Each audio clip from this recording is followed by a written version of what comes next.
My birthday was invisible, no calls, no texts from my parents. But 3 hours later, I posted a photo standing next to a $95,000 Porsche. For the first time in years, my phone rang immediately, driven by panic rather than love. They are not afraid of the car. They are terrified of what it proves I can afford. They do not know that tonight. I am fully prepared to speak the ugly truth. My name is Valeria Snyder. I turned 29 years old today. The morning light of Chicago in October is not forgiving. It is gray, sharp, and exposes everything the night tried to hide. I sat on the edge of my bed in my apartment in the West Loop, looking at the screen of my phone. It was 6:30 in the morning. My internal alarm clock is more precise than the digital one on the nightstand. I have trained myself to be this way. Precision is safe. Prediction is safe. If you know exactly what is going to happen, you cannot be hurt by it. That is what I tell myself in my line of work. I am the risk strategy lead at Northbridge Capital Advisory. My entire career is built on the ability to look at a complex financial landscape, identify the fault lines, and tell wealthy corporations exactly where the ground is about to collapse beneath them. I am very good at it. I am paid an exorbitant amount of money to be the person who sees the bad things coming. Yet, every year on this specific date, I fail to apply my own risk assessment model to my personal life. I unlocked my phone. There were notifications. Of course. Gmail had alerts from the East Coast markets. LinkedIn had the automated birthday prompts from former colleagues I had not spoken to in 3 years. My dentist's office had sent an automated text wishing me a great day. But the text thread with my mother was dormant. The last message was from 3 weeks ago, asking if I knew how to fix a setting on her iPad. The thread with my father was even older. I swiped out of messages and opened Facebook. It was a masochistic reflex. I knew the data would not be in my favor, but I needed to see it.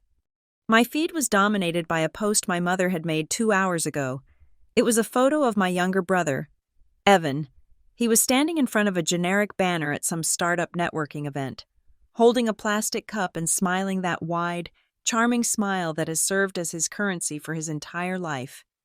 The caption read, "So incredibly proud of our boy Evan Snyder. Always chasing big dreams and making things happen. We love you so much." There were 42 comments. My aunts, cousins, and family friends were all piling on with congratulations and heart emojis. It was not Evan's birthday. It was not a graduation. He had simply attended a mixer. I scrolled down. There was nothing about me. No photo from my childhood. No mention of the daughter who had actually made things happen, rather than just chasing them. I did not cry. I stopped crying over this when I was 22. Tears imply surprise. Tears imply that a part of you still hopes for a different outcome and is devastated when that hope is crushed. I no longer had hope. I only had data, and the data trend over the last decade showed a consistent decline in parental investment. I was the sturdy asset, the bond that matured quietly in the corner. Evan was the volatile stock they kept pouring money into, convinced it would one day moon. I stood up and walked to the floor-to-ceiling window. The city below was waking up. The traffic on the Kennedy Expressway was already thickening into a sluggish river of red taillights. I felt a familiar coldness settle in my chest. It was not sadness. It was more like the hardening of concrete. I showered, dressed in a charcoal suit that cost more than my father's first car, and left the apartment. The Northbridge Capital Advisory offices are located on the 45th floor of a glass tower that overlooks the river. The air inside is always filtered, cool, and smells faintly of expensive espresso and ozone. I walked past the reception desk, nodding to the staff, and went straight to my office. My workspace is sparse. I do not keep photos of family on my desk. I have a framed degree, a sleek lamp, and 2 monitors. That is all. I sat down and logged in. My inbox was already full of urgent flags. But one email stood out. It was from the Compensation Committee. The subject line was simply, Q3 Performance Bonus and Equity Adjustment. I clicked it open. I stared at the number on the screen. $78,000. That was just the cash bonus for the quarter. largely due to the crisis I had averted for our biggest manufacturing client in September. Below that was the equity vesting schedule, adding another substantial layer to my net worth. I leaned back in my ergonomic chair, the leather creaking softly in the silence of the office. $78,000. I thought about the timeline of my life. I paid my own tuition through scholarships and 3 part-time jobs. I paid for my own apartment deposit. I paid for my own braces when I was 23 because my parents said they could not afford them. 2 months before they paid for Evan to go on a backpacking trip through Europe to find himself. I looked at the number again. It was just digits on a screen. Pixels of light. But it represented something tangible. It represented freedom. I had built a fortress. I was 29 years old, sitting in a corner office in Chicago, earning in a single bonus check what my father used to earn in 2 years, and I had done it with zero support. I owed them nothing, not a cent, not a thank you. A knock on my doorframe broke the silence. I minimized the window quickly. Harper Lane stood there, holding 2 cups of coffee. Harper is a senior analyst on my team. She is sharp, cynical, and the only person in this building who knows that I actually have a pulse beneath the wool suits. She walked in and placed a cup on my desk. Black, 2 sugars. She knows my order. Happy birthday, boss, Harper said. She sat in the chair opposite me, crossing her legs. Her tone was casual, but her eyes were scanning my face. She does that. She reads micro-expressions. It is why I hired her. Thank you, Harper, I said. My voice sounded steady. She took a sip of her coffee and watched me. You are quiet today. Quieter than usual, and you are typing without actually hitting any keys. I looked down at my hands. They were hovering over the keyboard. It is just a Tuesday, I said. It is your birthday, Harper corrected. And usually, people pretend to be happy on their birthdays. You look like you are calculating the actuarial life expectancy of a fruit fly. I let out a short, dry laugh. I checked my phone again. Still nothing. The time was now 10:15 in the morning. Did they call? Harper asked. She did not need to specify who they were. She knew the stories. I had told her about the Christmas they forgot to pick me up from the airport. I had told her about the time they missed my graduation because Evan had a minor panic attack about a breakup. No, I said. I turned my phone face down on the desk, but Mom posted a photo of Evan. Apparently, he attended a networking event. It is a very big deal. Harper scoffed, a sharp sound that echoed in the glass office. Of course he did. And let me guess. You are going to sit here, work until 8 at night, go home, order takeout sushi, and pretend it does not bother you. It does not bother me. I lied. I'm used to it. Harper, expectations are the root of all heartache. If you expect nothing, you are never disappointed. That is a great philosophy for managing hedge fund risk. Val, Harper said, leaning forward. Her voice dropped, losing its sarcastic edge. It is a terrible philosophy for living a life. I looked away from her, staring out at the gray horizon of Lake Michigan. The water looked like steel. I just got my bonus email, I said softly. Harper raised an eyebrow. And? Good news? It is a lot, I said. It is enough to buy a house, or pay off a student loan if I still had one. It is enough to do anything I want. Then why do you look like you are at a funeral? Harper asked. Because it does not matter, I said, the bitterness finally leaking into my voice. I can make all the money in the world. Harper, I can become the CEO of this firm. I can buy the entire block my parents live on. And they would still look right through me to see if Evan needs $20 for gas. Harper was silent for a long moment. She stood up and walked over to the window. Standing next to me, we both looked out at the city. You are playing the wrong game. Valeria, she said. I looked at her. What do you mean?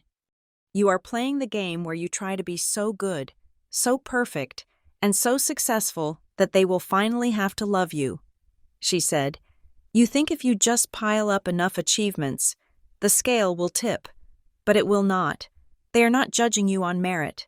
They are judging you on habit. You are the one who does not need them, so they do not give you anything. I felt a lump form in my throat. She was right. It was a rigorous analysis of the situation, and it was 100% accurate. So what do I do? I asked. Do I just accept it? Do I just fade away? Harper turned to face me. Her eyes were fierce. No, she said.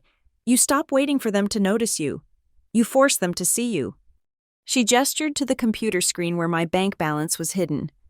You have the capital, Harper said. You have the leverage. You have spent your whole life being the responsible, quiet, invisible daughter who saves every penny and never asks for a thing. You are the safety net. They are comfortable ignoring you because you make it easy for them. You are safe. She paused, letting the silence hang between us. Then she asked the question that changed everything. The question that took the cold, hard block of concrete in my chest and cracked it open. Do you want an apology, Valeria? Or do you want to make it impossible for them to ignore you? I stared at her. The words hung in the air. Impossible to ignore. I thought about the text messages that never came. I thought about the photo of Evan smiling with his plastic cup. I thought about the $78,000 sitting in my account, joining the savings I had been hoarding for a rainy day that never seemed to come. I realized I did not want an apology. An apology would be words. An apology would be cheap. I deal in hard assets. I deal in reality. I want them to see me. I said, I want them to see exactly who I am, and I want them to be afraid of it. Harper smiled. It was a dangerous, sharp smile. Good, she said. Then grab your purse. We are taking an early lunch, and we are going to Oakbrook Terrace. Why? I asked, though my heart had already started to hammer a strange, erratic rhythm against my ribs. Because, Harper said, checking her watch, you need a birthday present, and we are not going to buy a candle. We are going to buy a statement. I looked at my phone one last time. 10:45 in the morning. Still silence. I picked up my purse. The coldness in my chest was gone, replaced by a burning heat. It was the heat of a bridge starting to burn. Let's go. I said, most people assume that buying a luxury car is an act of impulse. They imagine a sudden rush of dopamine, a midlife crisis, or a desperate need to fill a void with leather and horsepower. But I do not operate on impulse. I operate on spreadsheets. As Harper drove us out toward the western suburbs, the Chicago skyline receding behind us like a jagged gray fence, I did not have visions of wind in my hair. I had a calculator app open on my phone. We were heading to Oakbrook Terrace. The drive gave me 45 minutes to conduct a stress test on my personal liquidity. I ran the numbers aloud. The base price of the vehicle I was considering hovered around $80,000, with the specific trim package, taxes, title, and the inevitable dealer fees. The out-the-door price would sit right at $95,000. Harper glanced over at me from the driver's seat of her sensible sedan. You are doing it again, she said. You are trying to talk yourself out of it by looking at the depreciation curve. I am not talking myself out of it. I corrected her, tapping a cell on my screen. I am analyzing the impact on my long-term savings goals. If I pay cash, I lose the opportunity cost of that capital in the market. If I finance, I am paying interest, even if the rates are favorable for someone with my credit score. Harper laughed, a dry sound that cut through the hum of the highway. Val, you just got a bonus that covers 80% of the car in one lump sum. You have 6 months of emergency expenses sitting in a high-yield savings account. You have a 401k that is maxed out. You are not buying a yacht. You are buying a car that matches your pay grade. I looked at the final number on my screen. She was right. The math was irrefutable. I could write a check for the entire amount today and my lifestyle would not change by a single degree. I would still pay my rent. I would still buy my groceries. The only difference was that a number in a database would get smaller, and a piece of machinery in my possession would get significantly better. It was a strange realization. For years, I had lived with a scarcity mindset, inherited from parents who constantly told me that money was tight, even as they funneled thousands into Evan's hobbies. I had been hoarding wealth like a dragon preparing for a winter that never came. I can afford this, I said, my voice flat. I can actually afford this without feeling it. "Welcome to being rich," Harper said. "It is about time you started acting like it." We pulled into the dealership lot 20 minutes later. The showroom was a glass cathedral dedicated to German engineering. Rows of sleek, predatory machines sat under halogen lights that cost more than my first apartment. When we walked through the double glass doors, the atmosphere shifted. I could feel the eyes of the floor staff assessing us. We were two women in our late 20s. I was wearing a suit, but it was a Tuesday afternoon. To them, we looked like window shoppers. We looked like people who wanted to take a selfie with a steering wheel and leave. A salesman near the front desk glanced up from his tablet, made eye contact with me, and then looked back down. He decided I was not worth the calories it would take to stand up. I felt a flash of irritation, but I pushed it down. This was a business transaction. I did not need his validation. I needed his inventory. I walked past him, heading deeper into the showroom where the SUVs were displayed. Harper followed close behind, her heels clicking rhythmically on the polished tile. Another salesman approached us near the back. He was older, with silver hair and a suit that fit a little too tightly around the shoulders. He had the weary look of a man who had explained lease terms to too many people who could not afford them. "Here to look at the colors?" he asked. His tone was polite but dismissive. It was the voice you use for a child who has wandered into a meeting. I stopped and turned to face him fully. I did not smile. "I am looking for a Macan GTS.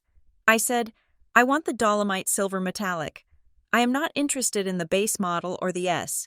I need to know if you have one on the lot with the Sport Chrono package and the air suspension, or if I need to look at your inventory at the Tinley Park location." The salesman blinked. The condescending smile froze on his face and then slowly dissolved. He looked at my suit again, but this time he actually looked at the cut of the fabric. He looked at the watch on my wrist. He reevaluated the risk profile of the interaction. "I do believe we have one GTS in that configuration that just came in," he said, his voice dropping an octave, becoming serious. "It is in the overflow lot. Not on the floor yet. It has the 21-inch Spider design wheels." "Bring it around," I said, "and please print out the spec sheet. I want to see the option list before I drive it." He nodded once, sharp and respectful, right away. As he walked away, Harper leaned in and whispered, "That was hot. You just risk-managed him into submission." I did not feel hot. I felt cold and precise. I felt like I was at work, dissecting a problem until the solution was the only thing left. When the car pulled up to the front of the building 10 minutes later, it did not look like a toy. It looked like a weapon. The silver paint was understated, almost blending into the gray Chicago sky, but the black accents and the aggressive stance gave it away. It was not a car that screamed for attention. It was a car that commanded space. I walked around it. I checked the panel gaps. I checked the tires. I opened the door and sat in the driver's seat. The smell of new leather and high-grade plastic filled my lungs. The steering wheel felt thick and substantial in my hands. I looked at the dashboard. It was not cluttered. It was functional. It was designed for a driver who knew what they were doing. The salesman stood by the open door, watching me carefully. He was no longer looking at his watch. He was looking at a commission. "The adaptive air suspension is standard on the GTS," he said, pointing to the console. "It sits 10 millimeters lower than the other models. It handles like a sedan, not an SUV." "I know," I said. I started the engine. The exhaust note was a low, guttural growl that resonated in the base of my spine. It was not obnoxious, but it was definitely not polite. I took it for a test drive. I did not drive it recklessly. I drove it with calculated aggression. I took the on-ramp to the highway at a speed that would have made my old sedan shake, but the Porsche just hunkered down and gripped the asphalt. It felt like an extension of my own will. If I wanted to go, it went. There was no hesitation. There was no lag. For the first time all day, the static noise in my head cleared. I was not thinking about my parents. I was not thinking about Evan. I was thinking about the apex of the turn and the torque vectoring system distributing power to the rear wheels. When we got back to the dealership, I turned off the engine and sat in the silence for a moment. "Do you like it?" Harper asked from the passenger seat. It is adequate, I said. Harper rolled her eyes. You are impossible. It is a rocket ship. Val, buy the damn car. I walked into the finance office with the same energy I brought to a board meeting. The finance manager tried to upsell me on a wheel and tire protection package and an extended warranty that was mathematically unsound.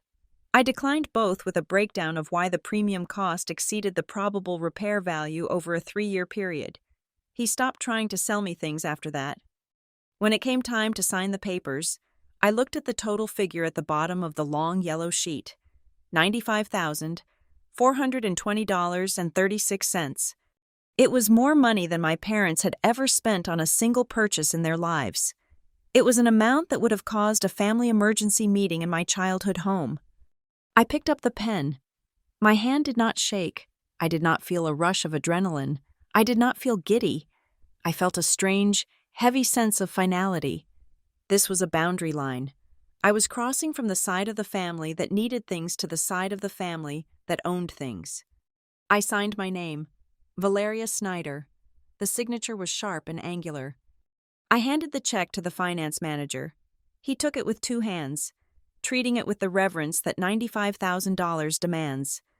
Congratulations, Miss Snyder, he said. I walked out to the parking lot where the porter had parked the car. It was mine now. The keys were heavy in my palm. They were not just metal and plastic. They were a physical manifestation of my competence. Harper was waiting by the door. She looked at the car, then at me.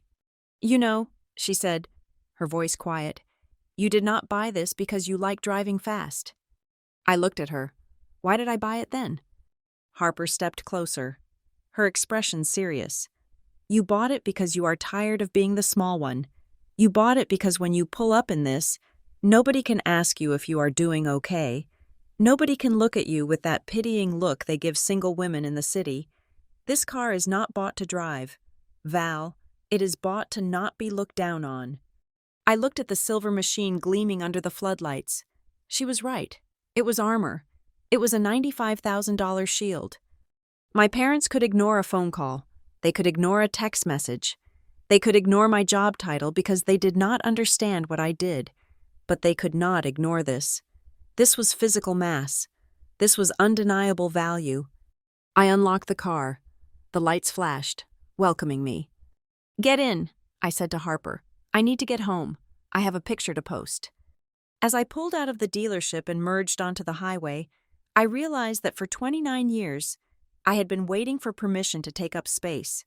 I had been waiting for someone to tell me I mattered. I pressed the accelerator, and the car surged forward, pushing me back into the seat. The speedometer climbed past 70, past 80. I was done waiting.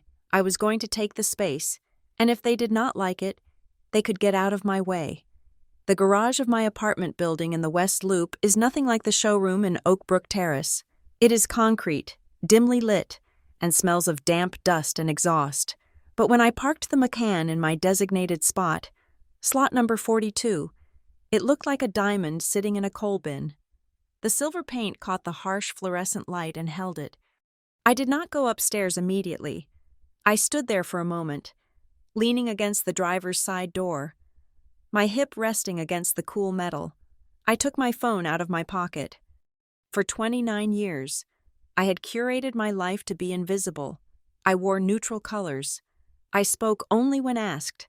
I kept my successes hidden in bank accounts and quarterly reports where no one in my family would ever look. But Harper was right. Silence had gotten me nothing but erasure. I opened the camera app. I did not frame the shot to be artistic.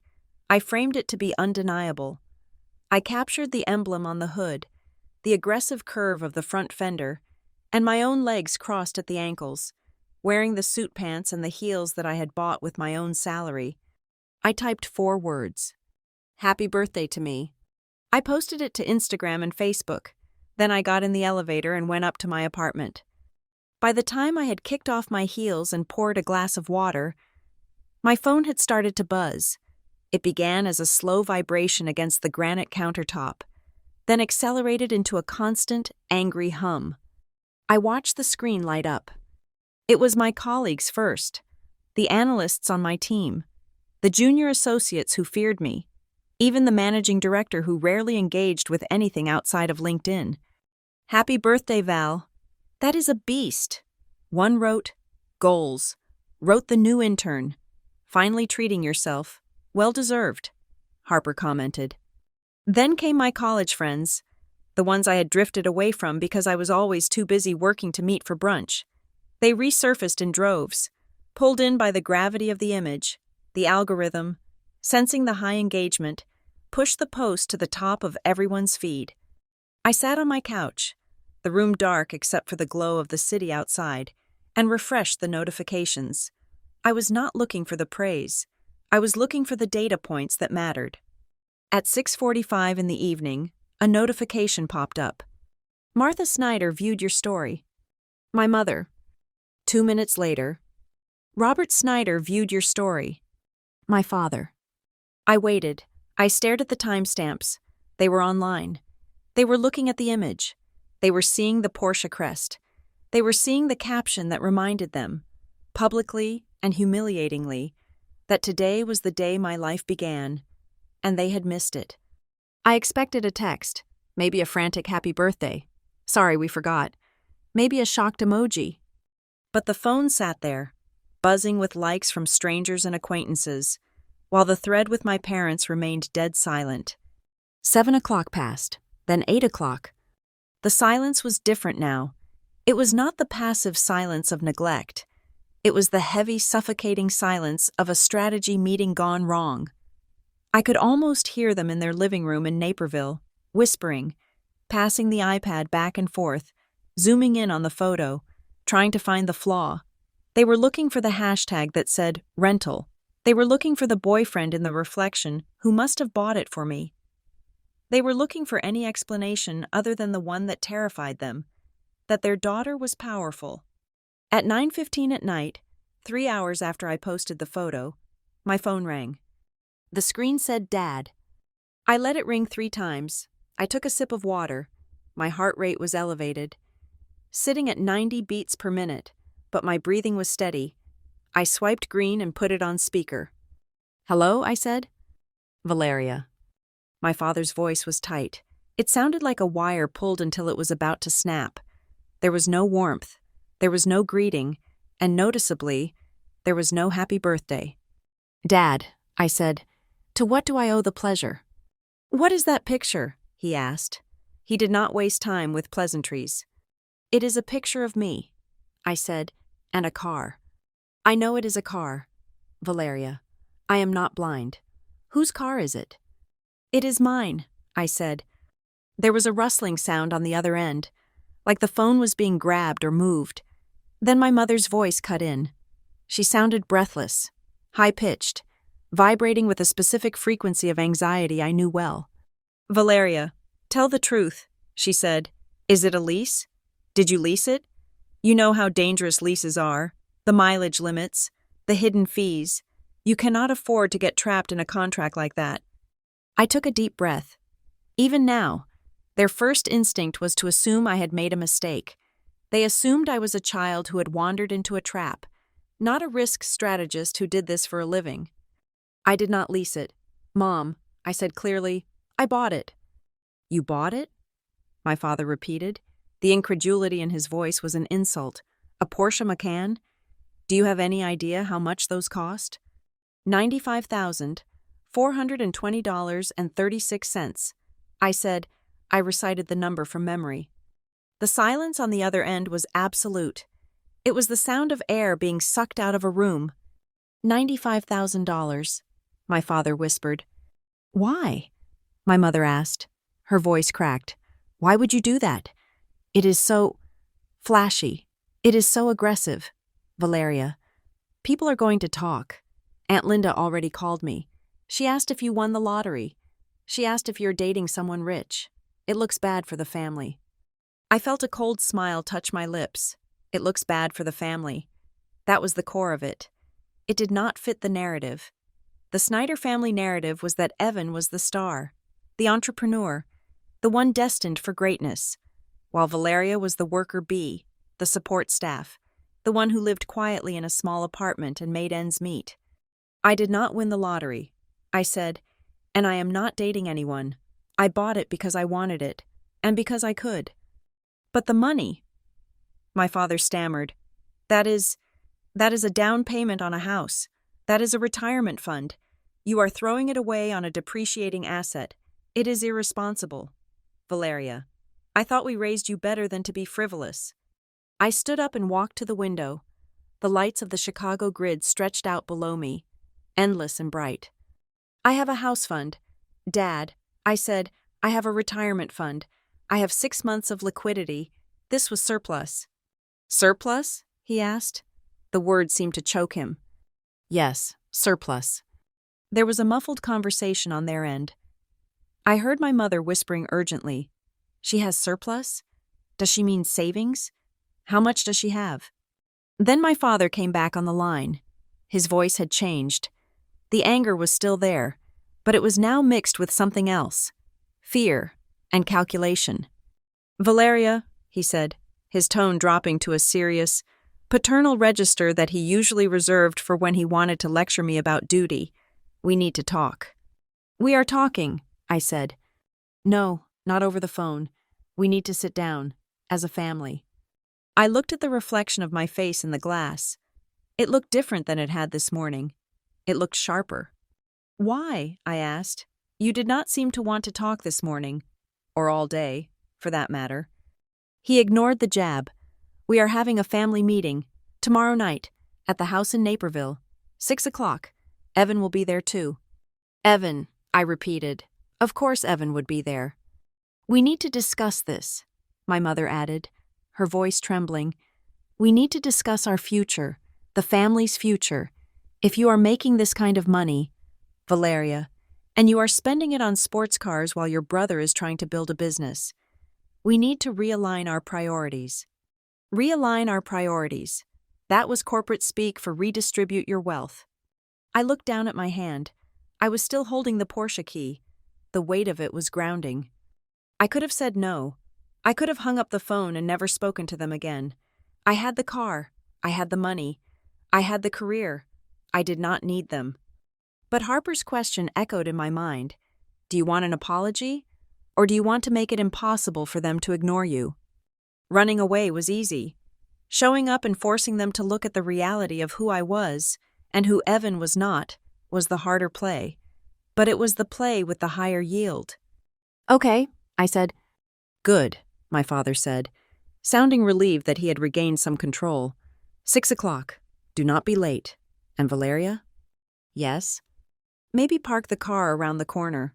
We do not want to upset the neighbors. I laughed. It was a short, sharp sound that surprised even me. No, I said. I will park in the driveway. Valeria. I will be there at 6, I interrupted. And Dad? What? Prepare the books. What do you mean? I mean that if we are having a meeting about finances, we are going to do it properly. I am bringing my laptop. I am bringing my records. And I expect you to be honest. About what? He asked, defensiveness creeping back in. Everything, I said. I hung up the phone before he could respond. I stood in the silence of my apartment. The adrenaline was fading, leaving behind a cold clarity. They thought this meeting was going to be an intervention. They thought they were going to sit me down, shame me for my spending, and then guilt me into opening my checkbook for the family cause. They had no idea. I walked over to my desk and opened my laptop. I did not go to sleep. It was my birthday, and I had work to do. I logged into the public records database. I pulled up Evan's business filings. I pulled up the property tax records for my parents' house. I opened a new spreadsheet. They wanted to talk about priorities? Fine, we would talk about priorities. I typed a header at the top of the blank sheet. Snyder Family Consolidated Cash Flow Analysis, 2015 to present. My fingers flew across the keys. I was not just a daughter anymore. I was a risk strategist, and I was about to conduct the most ruthless audit of their lives. The digital clock on my laptop screen read 1:45 in the morning. My apartment was silent. Save for the hum of the refrigerator and the rhythmic clicking of my trackpad, I was not tired. I was in a state of hyper-focus that usually only hit me during a high-stakes merger diligence. I had the master spreadsheet open. For years, I had listened to my parents talk about Evan's potential. They used words like visionary and disruptor. They told me that Evan was working on something big, something that would change the industry. When I asked which industry, they would wave their hands vaguely and say technology or logistics. When I asked for a business plan, they called me cynical. They said I did not understand the creative process because I was too corporate. I understood the corporate process perfectly. That was the problem. I understood that a business without revenue is a hobby, and a hobby that consumes capital without generating a return is a liability. I had access to my parents' bank accounts. It was not a secret, or at least, not a malicious one. 5 years ago, after my father fell for a phishing scam that cost them $600, I had set up two-factor authentication and linked their accounts to my email for security alerts. They had likely forgotten I had the login credentials. They relied on me to be their tech support, never realizing that the tech support sees everything. I logged into their primary checking account. I adjusted the date range to go back 5 years. Then I filtered the transaction history by outgoing transfers. The screen filled with data. It was not a random scattering of help. It was a payroll. On the first of every month, a transfer of $2,500 was sent to Evan Snyder. The memo line usually read, "Rent or support." On the 15th of every month, a transfer of $1,500 was sent to Evan Snyder. Memo line, "Groceries or bills." That was $4,000 a month, $48,000 a year, net, tax-free, because I knew for a fact Evan was not declaring this as income. I opened a second window and pulled up Evan's Instagram and LinkedIn profiles. I placed them side by side with the bank statements. I began to cross-reference the data points. It was a forensic accounting of my brother's life.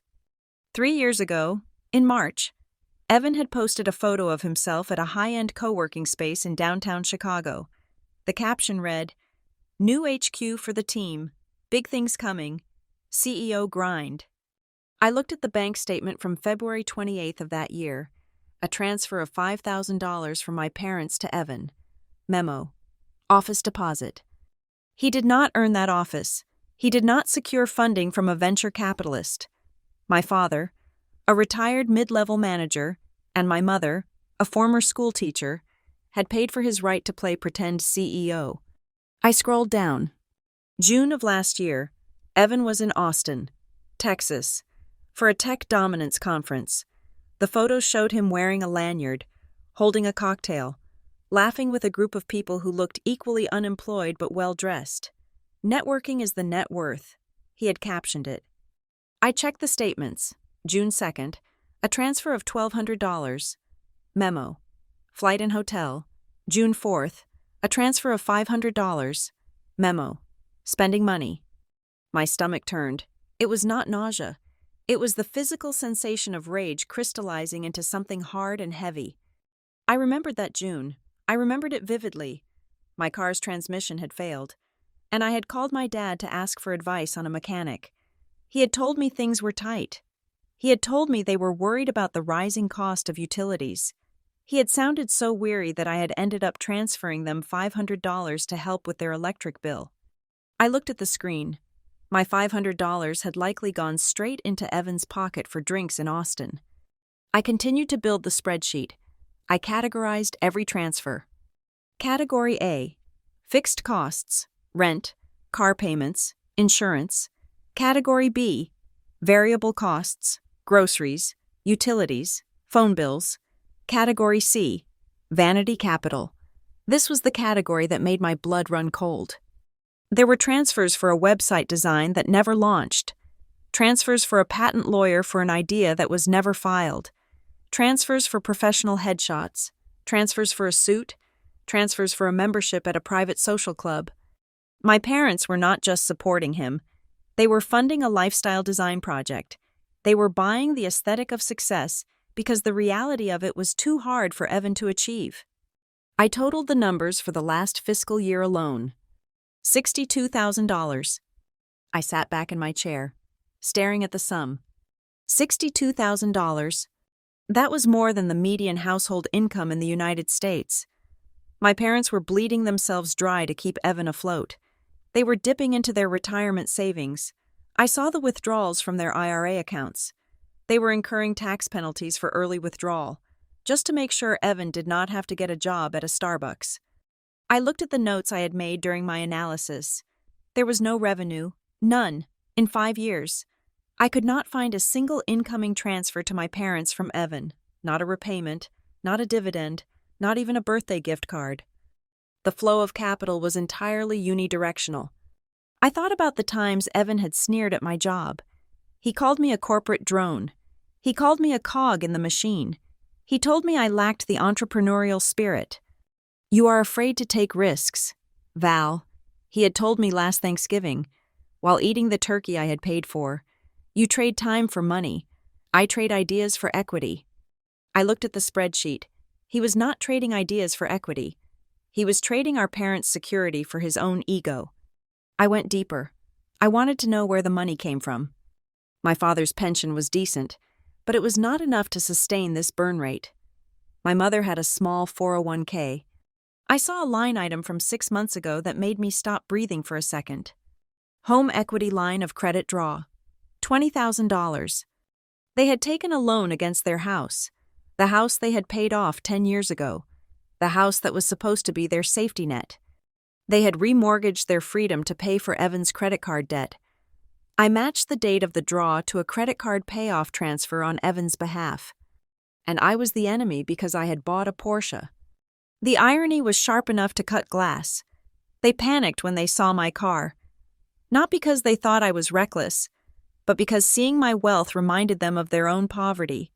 Seeing my independence reminded them of Evan's dependence. Seeing me succeed without their help highlighted the fact that their help was the only reason Evan appeared to be functioning. They were terrified that I would stop being the backup plan. I saved the spreadsheet. I named the file The Truth. I closed the laptop. It was 3:30 in the morning. I walked into my bedroom and looked at the suit I had laid out for tomorrow. It was navy blue, sharp, tailored. It was armor. I was going to Naperville tomorrow. I was not going as a daughter looking for approval. I was going as an auditor. I was going to lay the corpse of their finances on the dining room table and force them to look at it. They wanted to talk about money. They wanted to lecture me about responsibility. I lay down in bed, but I did not close my eyes. I watched the shadows move across the ceiling. I thought about the $500 I had sent them for electricity. I thought about the way my mother had sighed on the phone, playing the martyr. "We just want the best for you kids," she always said. That was the biggest lie of all. They did not want the best for us. They wanted the best for Evan, and they wanted me to subsidize it, either with my money or with my silence. Tomorrow, they would get neither. I finally closed my eyes. I did not need sleep. I was fueled by something much more potent than rest. I was fueled by the absolute certainty of the math. Numbers do not lie. Parents do. And tomorrow, the numbers were going to do all the talking. The drive to Naperville was smooth. The Macan devoured the highway miles, isolating me from the noise of the world outside. When I turned onto the street where I grew up, the exhaust notes seemed to echo louder against the manicured lawns and the identical brick facades of the houses. It was exactly 6 o'clock in the evening. I did not park around the corner as my father had requested. I pulled straight into the driveway, the silver nose of the Porsche stopping just inches from the closed garage door. I put the car in park and let the engine idle for a moment. A low, throbbing bass that vibrated through the pavement. I saw the curtains twitch in the house next door. Mrs. Gable was watching. She had been the neighborhood watch captain for 20 years, and a silver Porsche in the Snyder driveway was the most exciting thing to happen on this cul-de-sac since the mailman was bitten by a golden retriever in 2012. The front door of my parents' house opened. My mother stepped out. She was wiping her hands on a dish towel, a nervous tic she had whenever conflict was imminent. I killed the engine. The silence that followed was heavy. I stepped out of the car. My heels clicked on the concrete driveway. I locked the car with the fob. The chirp loud and clear in the evening air. My mother did not look at me. She was staring at the car, in the photos on a phone screen. It was just an image. Here, in 3 dimensions, taking up half the driveway. It was an undeniable physical fact. She looked at the 21-inch wheels. She looked at the aggressive slope of the roofline. She looked terrified. "Valeria," she said, her voice barely above a whisper. "Hello." "Mom," I said. My father appeared in the doorway behind her. He looked tired. He looked like a man who had spent the day preparing a speech. He did not look at the car. He looked at me with a mixture of disappointment and stern resolve. "Come inside," he said shortly. "The neighbors are looking." I walked past them into the house. It smelled like pot roast and lemon polish, the scent of my childhood, but the air felt thin, pressurized. Evan was already at the dining room table. He was leaning back in his chair, scrolling through his phone with a bored expression. He was wearing a t-shirt with a logo for a cryptocurrency that had crashed 6 months ago. "Nice ride."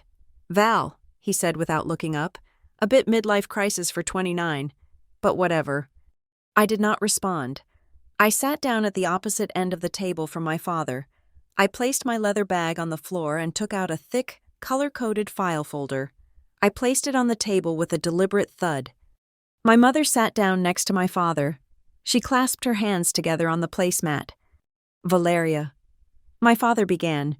He used his serious voice, the one he used to use when I came home with a B on a report card. "We asked you here because we are concerned. We are deeply concerned." "About what?" I asked. My voice was even. "About your judgment," he said. He gestured vaguely toward the driveway. "That car. It is not just a car.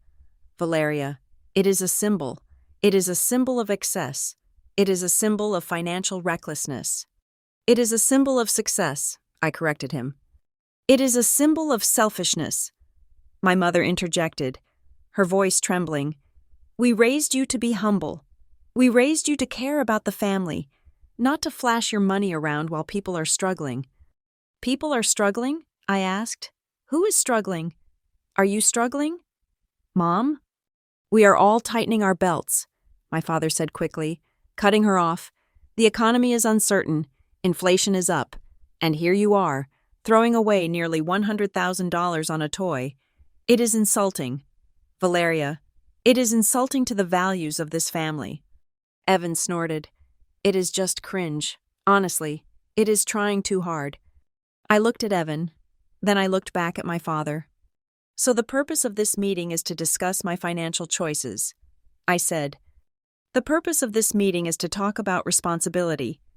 My father said, "If you have that kind of money lying around, there are better ways to use it. There are family obligations. There are investments in the future." "Investments," I repeated. "Like what?" "Like helping the family," my mother said. "Like ensuring we are all secure." I reached out and opened the folder. The first page was a summary sheet, printed in high contrast.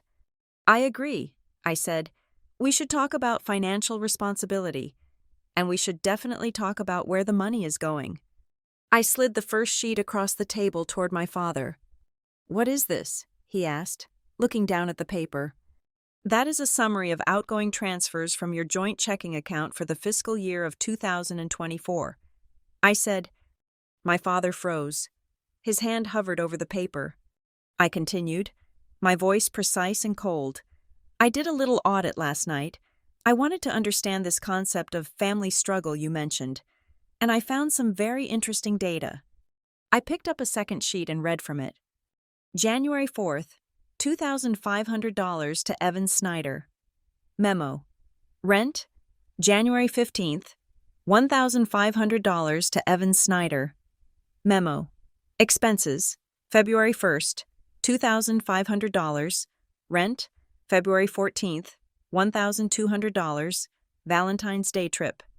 I looked up. Evan had stopped scrolling. He was staring at me, his mouth slightly open. "What are you doing?" Evan asked. His voice was no longer bored. It was sharp. "I am reading the ledger," I said. "Shall I continue?" March 3rd, $5,000. Office deposit. Strange. Evan, because I visited your office last month And the receptionist said you had not rented a desk there in 6 months. So where did that $5,000 go? Valeria. Stop this, my mother hissed. She reached out to grab the paper, but I placed my hand firmly on top of it. I am not done, I said. I looked at my father. He was pale. He was looking at the numbers as if they were an indictment, which they were. You talked about me throwing away money. Dad, I said, you called my car reckless. My car is an asset. It has retained value. It is paid for. Now let us look at your investments. I flipped to the next page. Total transfers to Evan Snyder in the last 12 months, $62,400. I let the number hang in the air. $62,000. I repeated. That is not help. That is a salary. You are employing him to do nothing. It is seed money, Evan shouted. He stood up, his chair scraping violently against the floor. You do not understand business. Val, you are a corporate drone. You do not understand what it takes to build a brand. Sit down. Evan, I said.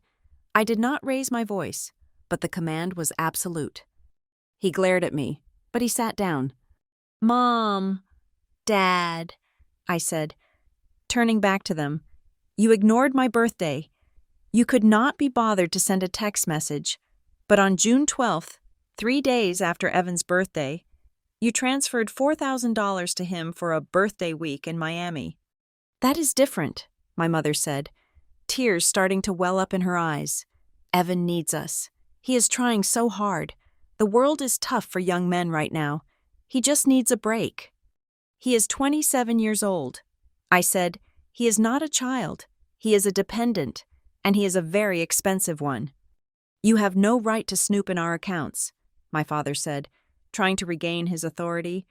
That is a violation of privacy. You gave me the access, I reminded him. You asked me to set it up because you were afraid of hackers. You made me the guardian of your accounts. Well, I am guarding them. I pulled out the final document. This was the one that would hurt. But the $62,000 is not the worst part, is it? I said softly. My father looked away. He knew what was coming. The worst part is the HELOC, I said. My mother flinched as if I had slapped her. You took a $20,000 draw against the equity of this house. I said, the house that was supposed to be your retirement. You took it out 6 months ago. And where did it go? I pointed a finger at Evan. It went to pay off his American Express black card, the one he got to impress people he does not even like. That is enough. My father slammed his hand on the table. No, it is not enough, I said, standing up. My height gave me the advantage now. You called me here to lecture me about money? You wanted to shame me for spending $95,000 of my own hard-earned cash? I leaned over the table. I can afford my Porsche. You cannot afford Evan. The silence in the room was absolute. The clock on the wall ticked loudly. My mother was weeping softly into her hands.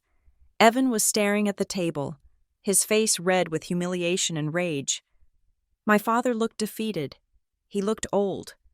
You asked if I wanted to talk about money. I said, gathering my papers back into the folder, I am happy to talk about money, but we are going to talk about all of it. We are not going to pretend that I am the prodigal daughter while you are secretly bankrupting yourselves to fund his delusions. Val, please, my mother sobbed. Do not be like this. We are a family. Are we? I asked.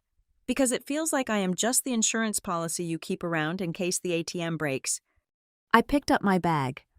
The atmosphere in the room had shifted permanently.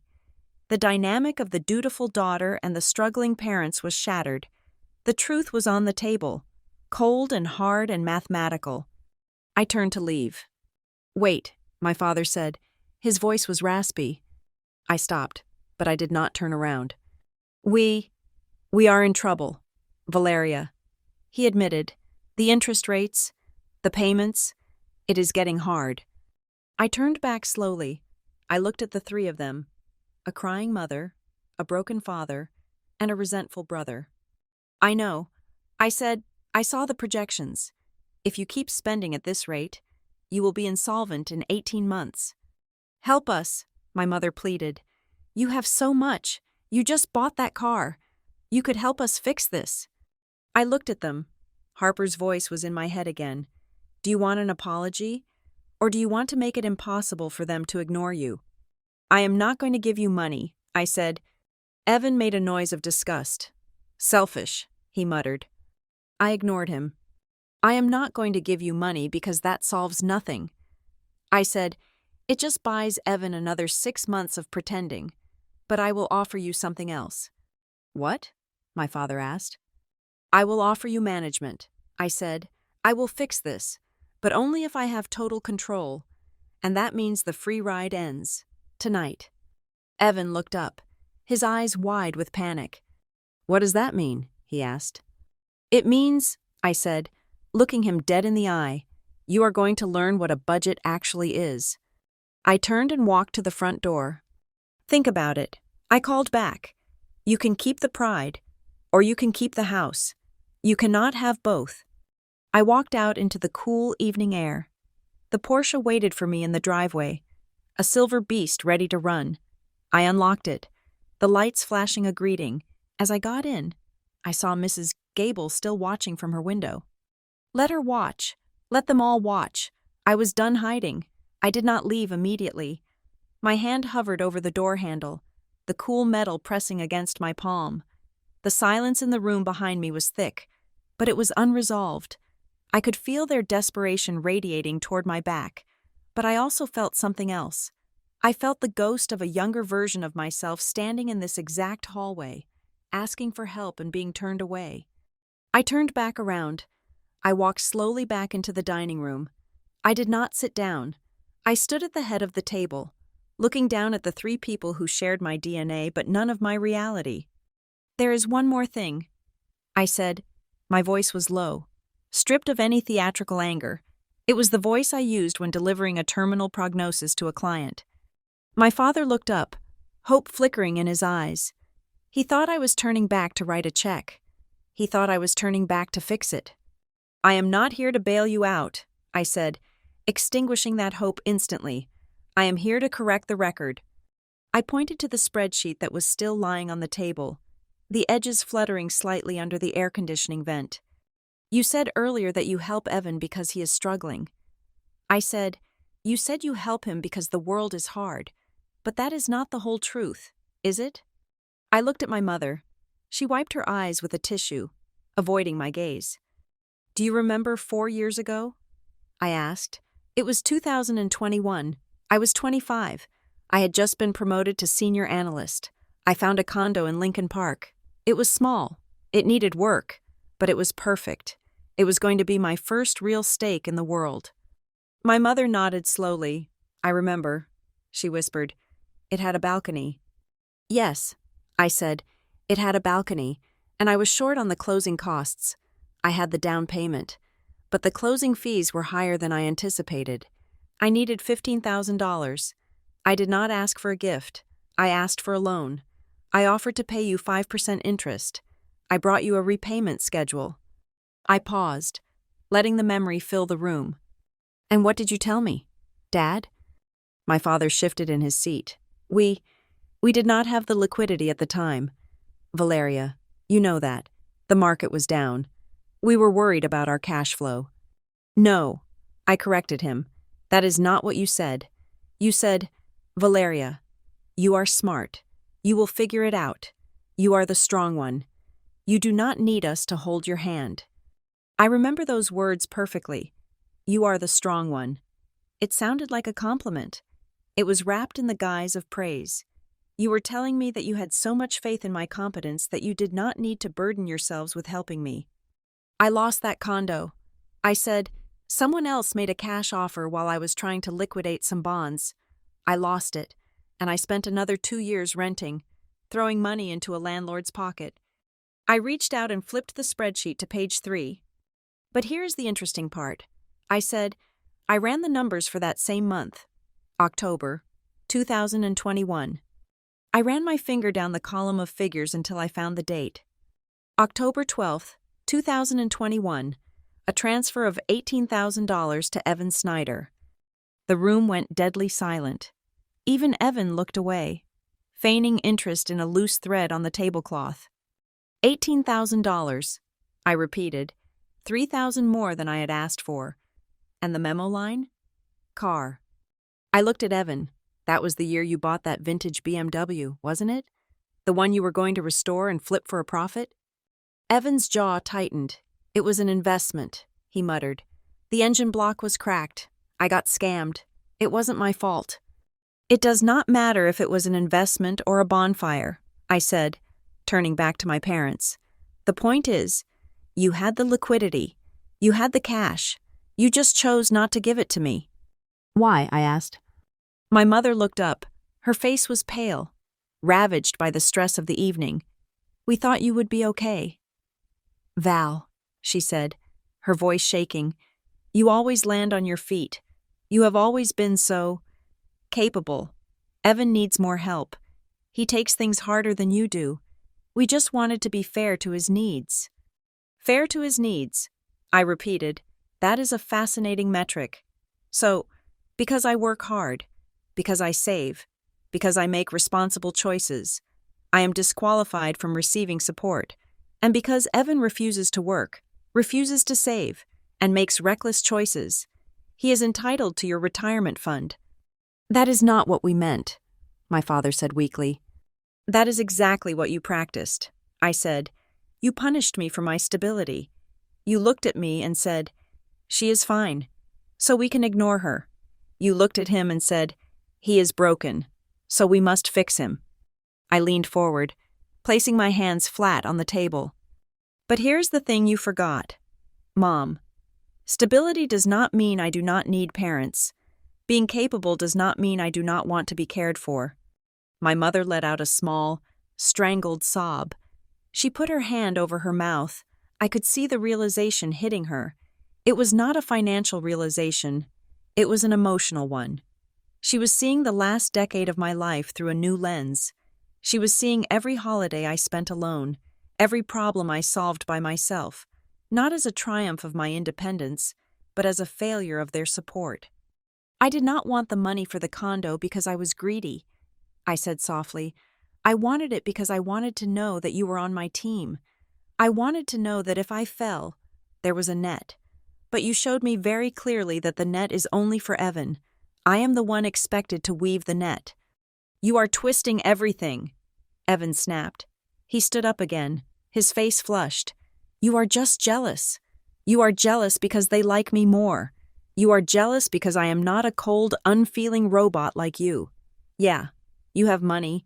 You have a Porsche. Congratulations. But you are alone, Val. You are completely alone. I looked at my brother. I looked at the fear behind his anger. He was lashing out because he knew his lifeline was being cut. I am not alone. Evan, I said calmly, I have a life I built with my own hands. I have respect in my industry. I have friends who value me for what I do, not what I cost them. I turned back to my parents. Evan is right about one thing, though. I said, I am cold. You made me cold.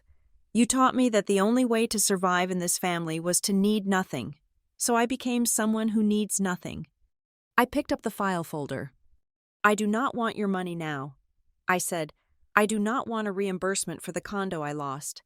I do not want back pay for the birthday gifts you missed. Then what do you want? My father asked.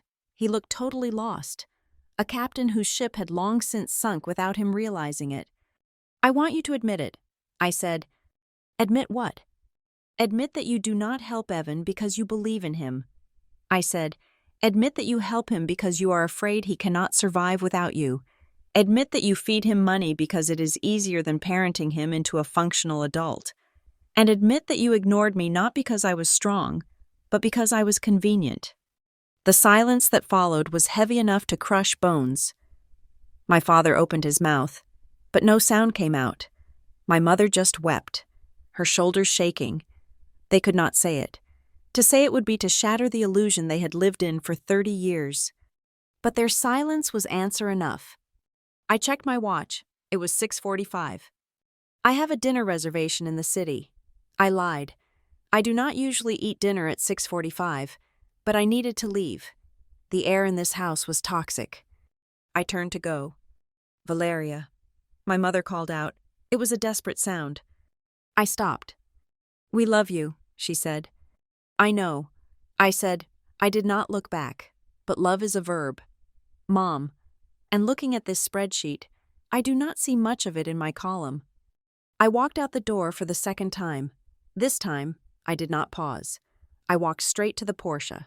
I got in, started the engine, and backed out of the driveway. I saw Evan watching me from the front window. He looked small. He looked like a child watching the adults leave. I shifted into drive and accelerated down the street. I did not speed. I drove with the precision of someone who knows exactly where they are going. For the first time in my life, I did not feel the heavy, dull ache of being the forgotten child. I felt light. The truth is a brutal tool, but it is effective. I had severed the cord. I was no longer the daughter who was fine. I was the woman who was free. And as I merged onto the highway, heading back toward the skyline that glowed like a promise in the distance, I realized that Harper was wrong about one thing. I had not bought the car to prove anything to them. I had bought it to drive away from them. I drove exactly 3 blocks. I pulled the Porsche over to the curb on a quiet side street lined with oak trees. The engine idled smoothly, a stark contrast to the chaotic noise in my head.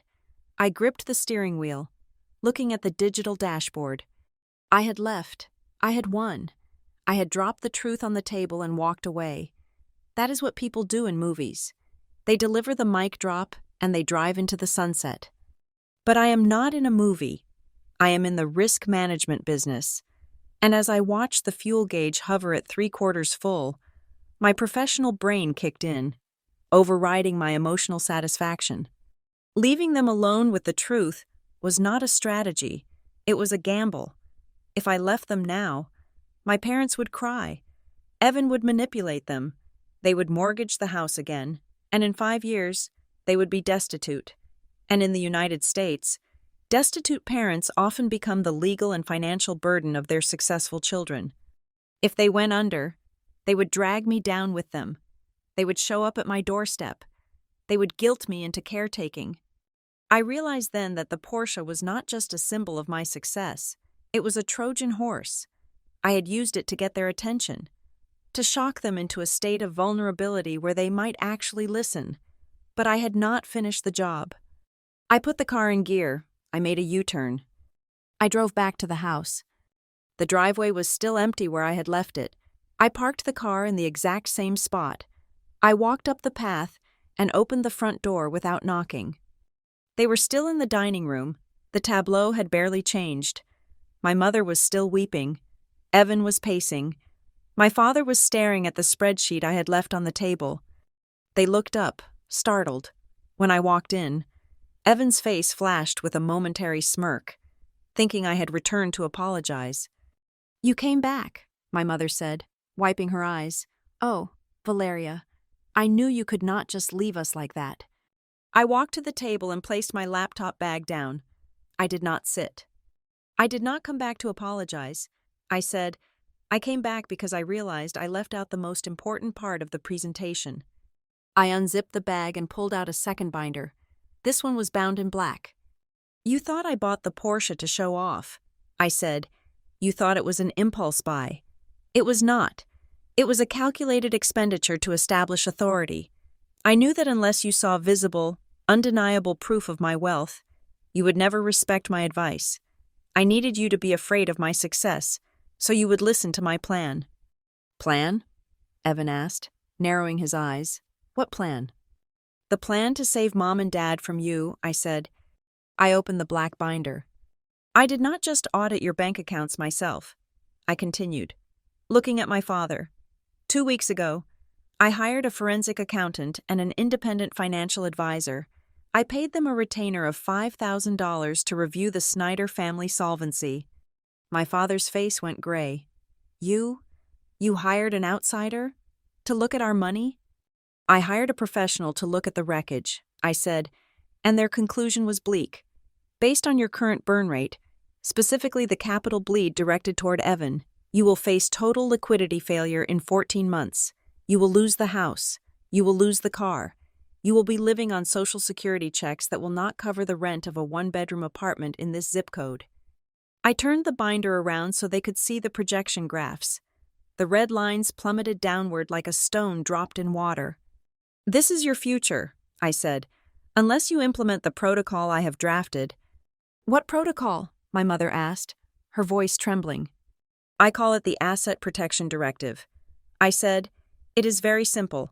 I have drafted a legal agreement. It creates a trust for your remaining assets. I will act as the trustee. I will not take a penny of your money, but I will control the flow of it. And the first rule of the trust, I said, turning my gaze to Evan, is an immediate and total freeze on all transfers to Evan Snyder. The room erupted. No, Evan shouted. You cannot do that. Mom, Dad, she is trying to control you. She is trying to steal your money. I am trying to keep them from eating cat food when they are 70, I countered calmly. Evan, please, my mother said, reaching out to him. No! Evan screamed. He was losing it. The cool, detached entrepreneur facade was gone. He looked like a cornered animal. You do not understand. I have obligations. I have expenses coming up next week. I need that transfer. Why? I asked. Why do you need $4,000 next week? Evan, rent is paid. It is for the business, he yelled. I have vendors to pay. I looked at him. I really looked at him. And then I played the card I had been holding in reserve. There are no vendors. Evan, I said. The room went silent. I know about the pre-orders, I said softly. Evan froze. His face drained of color. What pre-orders? My father asked, looking between us. I turned to my father. Your son has been soliciting deposits for his tech solution from friends, former classmates, and apparently, a few gullible investors he met online. He has taken roughly $15,000 in pre-orders for a software platform that does not exist, not even a beta version. I looked back at Evan. That is wire fraud. Evan, I said, that is a federal crime, and based on my advisor's research into your accounts, you did not use that money to hire developers. You used it to pay off your gambling debts on sports betting apps. My mother gasped. It was a horrible, wet sound. Gambling? She whispered. Evan? Evan was shaking. He looked at his parents, then at me. His eyes were wide and wet with panic. I was going to pay it back, he stammered. I just needed a big win. I had a lock on a game last week. It was supposed to hit. If it hit, I was going to hire the developers. I swear. My father stood up slowly. He looked at his son as if he was seeing a stranger. You gambled the money? My father asked. The money people gave you for a business? It was an investment strategy, Evan cried, his voice cracking. It is theft, I said, and the reason he is panicking about next week is because one of those investors is asking for a refund, and he does not have it. I leaned across the table. Do you understand now? I asked my parents. You are not funding a startup. You are funding a criminal defense attorney's future retainer. Evan collapsed into his chair. He put his head in his hands. Mom, please, he sobbed. They are going to press charges. If I do not pay them back by Friday, they said they are going to the police. I just need $5,000. Just this one last time. Please, I will never ask again. My mother looked at him, her baby boy, her golden child. She looked at his shaking shoulders.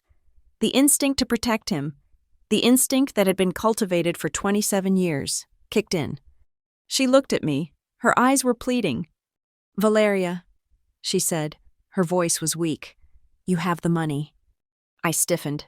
I knew this was coming. You have the Porsche, she said. You have the bonus. You said you have surplus. Can't you just fix this? For the family? We cannot let him go to jail. It would destroy your father. It would destroy our reputation. She reached out and touched my arm. Be the big sister. Val, please, be the one who saves us. Just this once. You are the strong one. I looked down at her hand on my sleeve. It felt heavy. It felt like a shackle. For a moment, the old programming tried to run. The part of me that wanted their approval. The part of me that wanted them to look at me with gratitude, screamed at me to write the check. It would be so easy. $5,000 was nothing to me. I could write it and be the hero. But I looked at the spreadsheet. I looked at the black binder. If I paid this, Evan would learn nothing. He would learn that his sister was the new bank. He would learn that fraud had no consequences. And 6 months from now, the debt would be $10,000, then 20. I stepped back, breaking the contact with my mother's hand. "No," I said. My mother recoiled as if I had struck her. "What?" she whispered. I said no. I repeated, "I will not pay his debts. I will not cover his crimes." "But he is your brother," she cried. "And I am your daughter."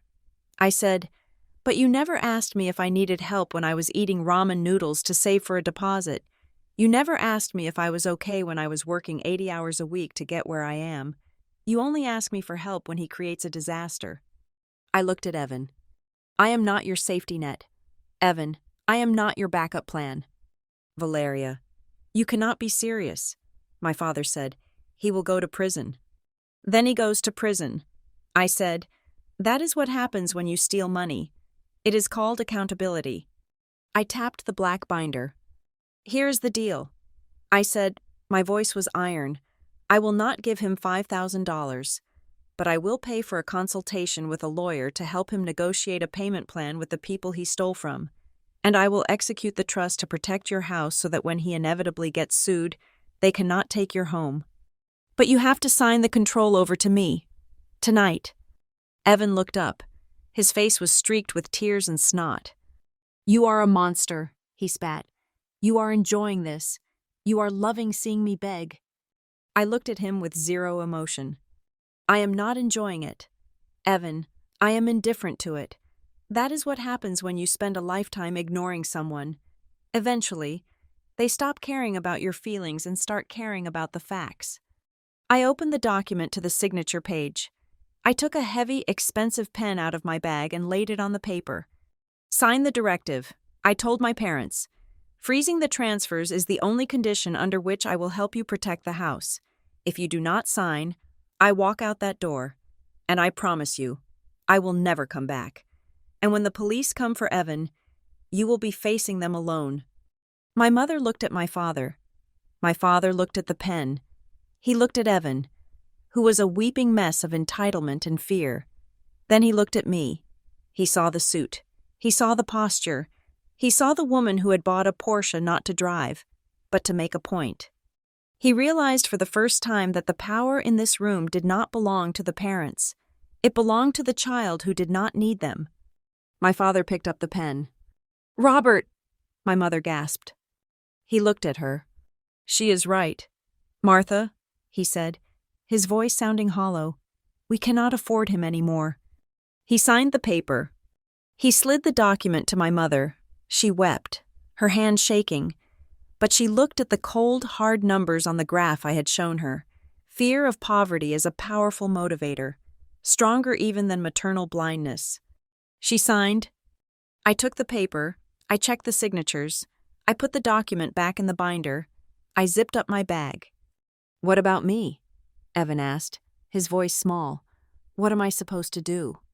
I looked at him. "I hear Starbucks is hiring." I said. I picked up my bag. The air in the room had changed completely. The hysterical heat was gone, replaced by a cold, clinical reality. "I will have the lawyer call you tomorrow morning." I said to my parents, "Do not transfer any money to Evan. If you move even $1, the trust agreement is void, and I withdraw my protection." I walked to the door. "Valeria?" my father said. I paused. "Happy birthday," he said. I looked back at him. It was too little, too late, and we both knew it. "Thank you," I said. I walked out to the driveway. I got into the Porsche. This time, as I started the engine, I did not feel like I was running away. I felt like I was leaving a demolition site that I had successfully contained. I backed out of the driveway. I saw them standing in the window, 3 ghosts in a house that I now effectively controlled. I shifted gears and drove toward the highway. The night air was cool. The heated seat was warm against my back. I turned up the radio. For the first time in 29 years, the silence from my phone did not feel like rejection. It felt like peace. The silence I had fought so hard to secure lasted exactly 14 hours. I was sitting at my desk at Northbridge Capital the following morning, analyzing a distressed asset portfolio for a client in the logistics sector, when my cell phone began to vibrate. It was not a text this time. It was a call from my mother, then a call from my father, then a text from Evan. "The lawyer wants a retainer. We need to talk." I ignored them for 2 hours. I had a job to do, and unlike my brother, I understood that employment required presence. But by 11 o'clock, the notifications were incessant. I finally answered a call from the attorney I had recommended, a sharp criminal defense specialist named Mr. Vance.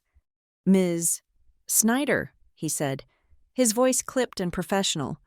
"Your parents are in my office. They seem to be under the impression that you are the guarantor for the representation fees. The retainer is $25,000. I need to know if you are authorizing this charge before I proceed." I swiveled my chair to look out at the Chicago skyline. "No," I said. "I paid for the consultation. That was $500. That is where my contribution ends. If they want representation, they need to pay for it themselves." "They are telling me they do not have the liquidity," Vance said, "and they are becoming quite emotional." "Put them on the phone," I said. "Actually," Vance said, lowering his voice, "I think you need to come down here. They are refusing to leave, and they are shouting about a Porsche." I sighed.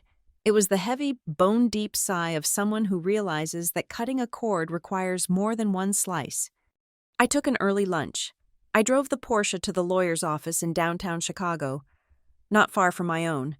When I walked into the conference room, the atmosphere was thick enough to choke on. My parents were sitting on one side of the mahogany table.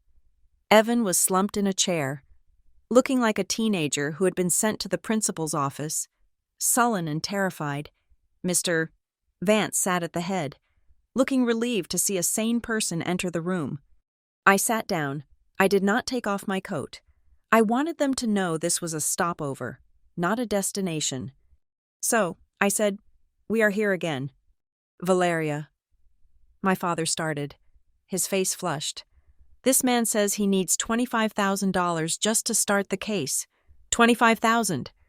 That is the standard rate for a felony fraud defense," I said calmly. "We do not have $25,000, my mother cried out. "You know that. You saw the accounts." "I did," I said. "I also saw that you have a HELOC you can draw on, though I advised against it. Or you could sell the second car. Or Evan could sell his watch collection." "We cannot sell the car," my father snapped. "How would I get to work? And Evan's watches. They are not worth that much. Then he goes with a public defender." I said. There was a stunned silence. Evan looked up, his eyes wide. "A public defender?" he squeaked. "Val, this is serious. These investors are talking about federal charges. I need a real lawyer. I need a shark." "Then pay for a shark," I said. "This is ridiculous." My mother slammed her hand on the table. "You have the money. Valeria, we saw it. You drove it here. You have a $95,000 car sitting in the parking lot. Here it comes, the weaponization of my success. I do not have $95,000 in cash in my pocket. Mom," I said, "I have an asset." "Then sell it," she screamed. Her face was twisted in a way I had never seen before. It was ugly. It was the face of pure entitlement. "Return it. Get the money back. How can you drive around in a luxury car while your brother is facing jail time? It is obscene." "It is selfish," my father added, pointing a shaking finger at me. "You are putting a car above your family. You are putting leather seats above your brother's freedom." I looked at them.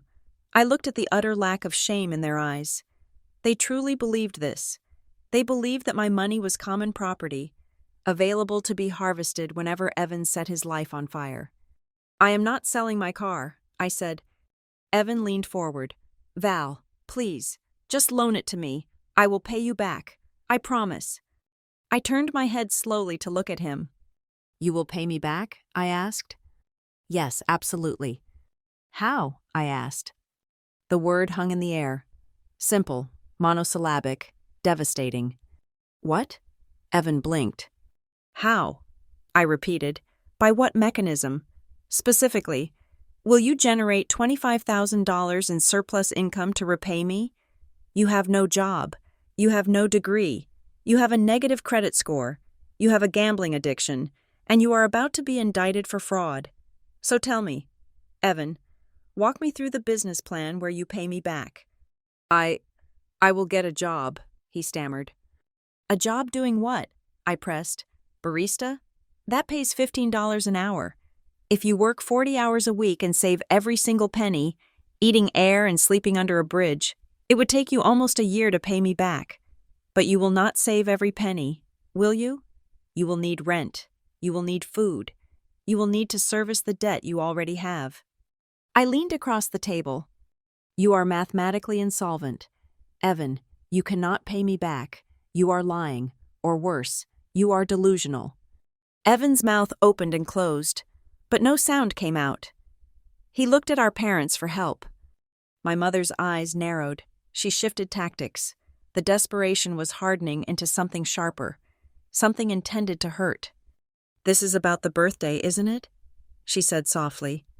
I looked at her. Excuse me? You are doing this to punish us, she said, her voice trembling with self-righteous anger. Because we forgot your birthday. Because we didn't call. You are holding a grudge. You are watching us suffer and refusing to lift a finger because your feelings were hurt.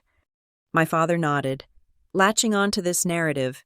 It was easier for them to believe I was petty than to believe I was right. It is vindictive, Valeria, he said. We said we were sorry. We forgot. People forget things, but to destroy your brother's life over a missed phone call? That is cruel. That is evil. I felt a cold laugh bubbling up in my chest. It was absurd. They were rewriting history in real time to make themselves the victims. You think this is about a birthday? I asked. I stood up. I walked over to the window and looked down at the street. I could see my silver Macan parked at the curb. It looked solid, unshakable. I turned back to them. If you had called me on my birthday, I said, my voice steady, I would still not give you this money. They looked confused. If you had thrown me a surprise party, bought me a cake, and hired a skywriter to write my name in the clouds, I would still not give you this money. Why? My mother whispered. Because this is not revenge, I said. This is a boundary. I walked back to the table and placed my hands on the leather chairback. I pointed at Evan. If I give you this money, I am not saving you. I am enabling you. I am teaching you that there are no consequences for theft. I am teaching you that if you cry loud enough, the world, or your sister, will clean up your mess, and that is a lie. The world does not care about you. Evan, the world will chew you up. I am the only one respecting you enough to let you feel the teeth. That is psychobabble, my father shouted. You are just cheap. You are a miser. You love your money more than you love us. I looked at my father. I saw the fear behind his eyes. He was terrified. He was realizing that the dynamic of our family, the solar system where Evan was the sun and I was the distant, cold Pluto, had exploded.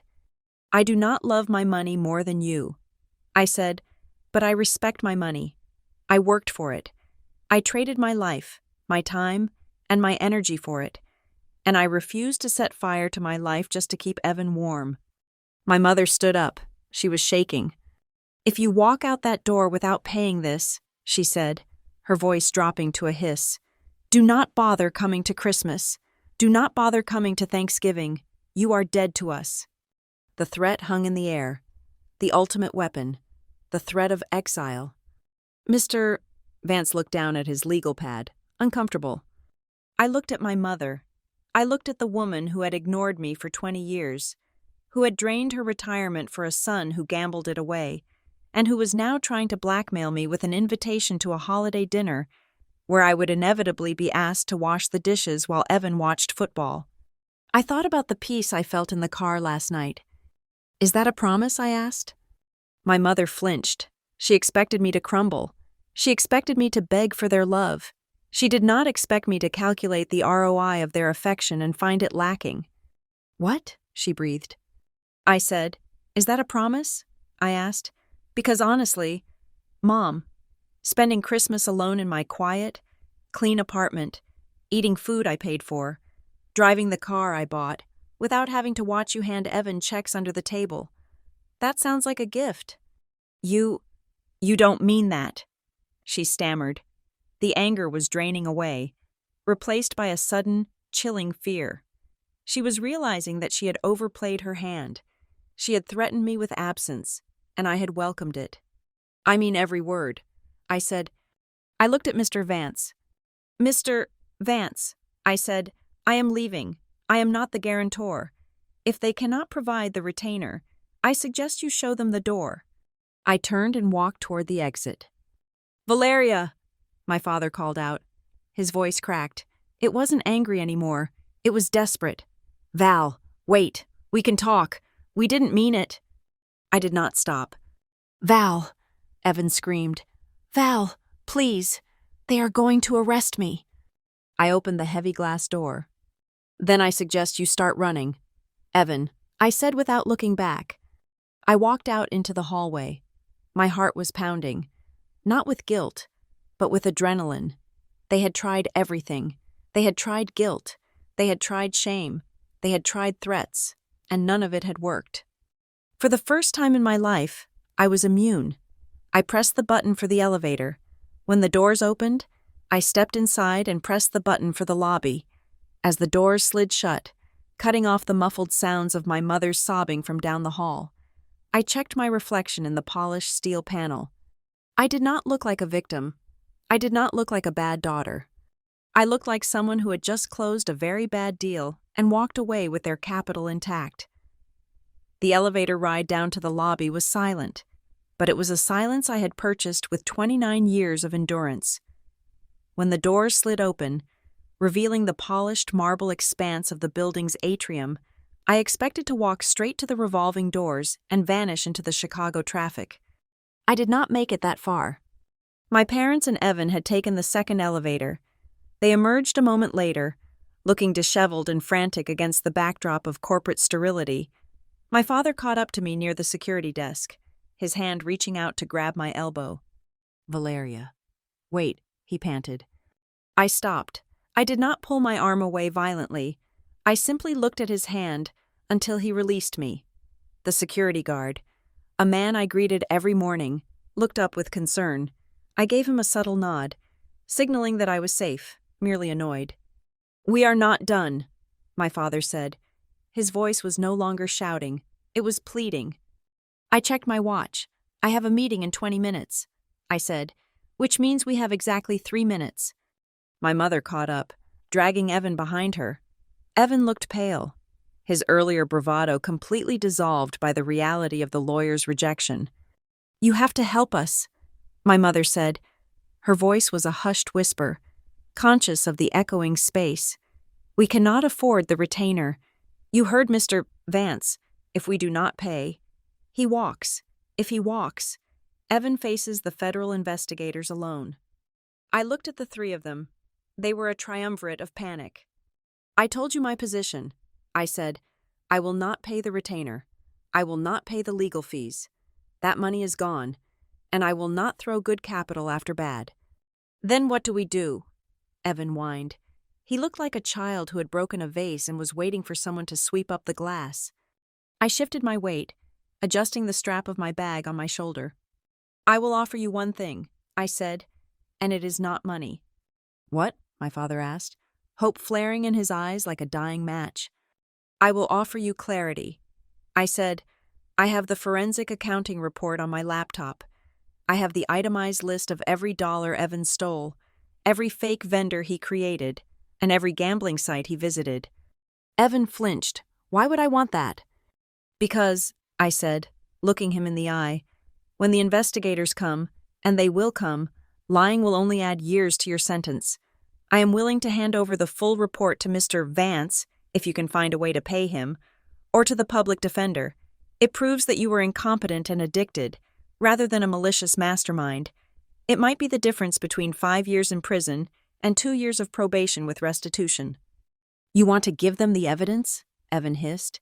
You want to hand them the smoking gun? I want to hand them the truth. I said, it is the only leverage you have left. He is your brother, my mother cried softly. You are supposed to protect him. I am protecting you. Mom, I said. I turned to face her fully. I watched her face as I spoke the next words, making sure they landed with the weight of a judge's gavel. If I bail him out again, if I pay this $25,000, he will do it again. And next time, he will not just steal from strangers. He will steal the deed to your house. He will forge your signatures. He will drain the last $40,000 you have in your IRA. My mother recoiled, her hand flying to her mouth. He would never, she whispered. I looked at Evan. He did not meet her eyes. We both knew he would. We both knew he had already considered it. He already mortgaged your retirement for a facade. Mom, I said, the line between that and theft is just a signature. I am refusing to give him money because I need to make sure you two do not end up in a state-run nursing home because your golden child gambled away your dignity. My mother looked at Evan. For the first time, the veil of maternal adoration slipped. She looked at his designer shoes, his expensive haircut, the watch he refused to sell. She looked at the son who was demanding she liquidate her safety for his freedom. She saw the math. Finally, after decades, she saw the math. I cannot lose the house, she whispered. Her voice was trembling with a terrifying realization. It is all we have left. Evan turned on her. Mom, don't listen to her. She is trying to scare you. She is not scaring me. Evan, my mother said, her voice sounding strange and hollow. She is telling me what I have been too afraid to look at. My father made a noise in his throat. It was a sound of pure misery. He leaned against a marble pillar, looking suddenly very old. Why? He asked. He wasn't looking at me. He was looking at the floor. Why what? Dad? I asked. Why did we do it? He murmured. Why did we let it get this far? I waited. This was the moment. This was the excavation of the root cause. Because we wanted the story, he said. I stiffened. The story. We wanted to be the parents of the genius. My father confessed. He looked up at me, his eyes wet. You were always steady. Valeria, you got good grades. You got a good job. You were safe. But Evan was supposed to be the star. He gestured helplessly with his hands. When we went to the club, or to dinner with the Johnsons, nobody wanted to hear about risk management strategies. They wanted to hear about the startup. They wanted to hear about the big tech IPO that was just around the corner. We invested in him because it made us feel special. It made us feel like we had created something extraordinary. I felt a cold wind pass through my chest. It was not the air conditioning. It was the absolute, freezing clarity of his admission. I was boring. My success was boring. My stability was boring. It did not provide them with social currency. Evan, with his chaotic dreams and his flashy lies, gave them something to brag about. They had bankrupted themselves not for his future, but for their own ego. I was just the backup generator, I said quietly. I was the one you kept in the basement, humming along quietly, just in case the star burned out. Valeria. No, my mother started, but I cut her off. Yes, I said. That is exactly what it was. You called me strong, not because you respected me, but because you didn't want to waste resources on me. You needed every cent to keep the illusion of Evan alive. I looked at my brother. He wasn't a villain. He was a product. He was a monster manufactured by their need to be exceptional. I am not a counterweight. I said, I am not the thing you use to balance the scales when your gamble goes wrong. I took a step back.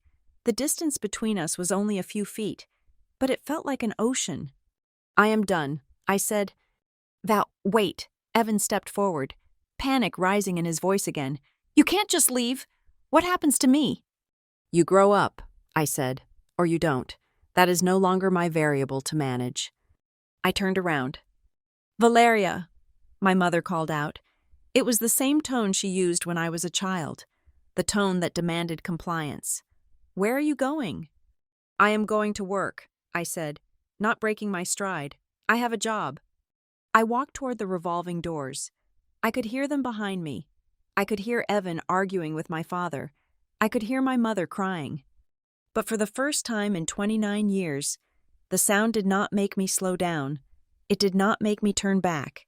It did not trigger the crushing weight of guilt that usually settled in my stomach whenever I disappointed them. I felt light. I pushed through the glass doors and stepped out onto the busy Chicago sidewalk. The wind was sharp, carrying the scent of the lake and exhaust fumes. It smelled like freedom. I walked to where the valet had parked the Porsche. The silver paint gleamed under the midday sun. It was just a car. It was metal and rubber and glass. It was not a substitute for love. It was not a replacement for a family. But as I slid into the driver's seat and closed the door, shutting out the noise of the city, I realized it was something else. It was a vehicle, and it was taking me away from people who had never really seen me, toward a life where I no longer needed to be invisible to be safe. I put the car in gear. I checked my mirrors. I saw my family standing inside the glass lobby, looking out at me. They looked like ghosts trapped in an aquarium. I pressed the gas pedal. The car surged forward, smooth and powerful. I did not look back. I merged into the traffic, just another silver car in a city of millions. Finally, wonderfully anonymous. 3 days after I walked out of the lawyer's office, the final report from the forensic accountant landed in my inbox. It was a PDF file, 40 pages long, dense with transaction codes and IP addresses. I sat in my office at Northbridge Capital, sipping black coffee, and read it from cover to cover. It was worse than I had anticipated. The initial scan had shown gambling debts and fake vendors. This final deep dive showed something far more dangerous. Evan had not just borrowed money from friends. He had solicited investment capital across state lines using a deck of falsified revenue projections. He had accepted wire transfers from a retiree in Florida and a college student in Ohio. In the eyes of the law, this was no longer just a civil dispute or a family matter. This was federal wire fraud. The exposure was not just financial, it was criminal, with a mandatory minimum sentence if the prosecutors decided to be aggressive. I printed the document. It was heavy in my hands. I checked the time. It was 4 o'clock on a Friday. The deadline Evan had cried about was 5 o'clock. I picked up my keys. I had one last trip to make to Naperville.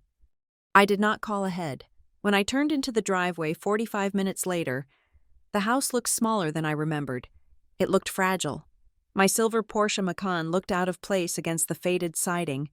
A spaceship landed in a cornfield. I walked to the front door and unlocked it with my own key. I did not knock. Those days were over. They were in the living room.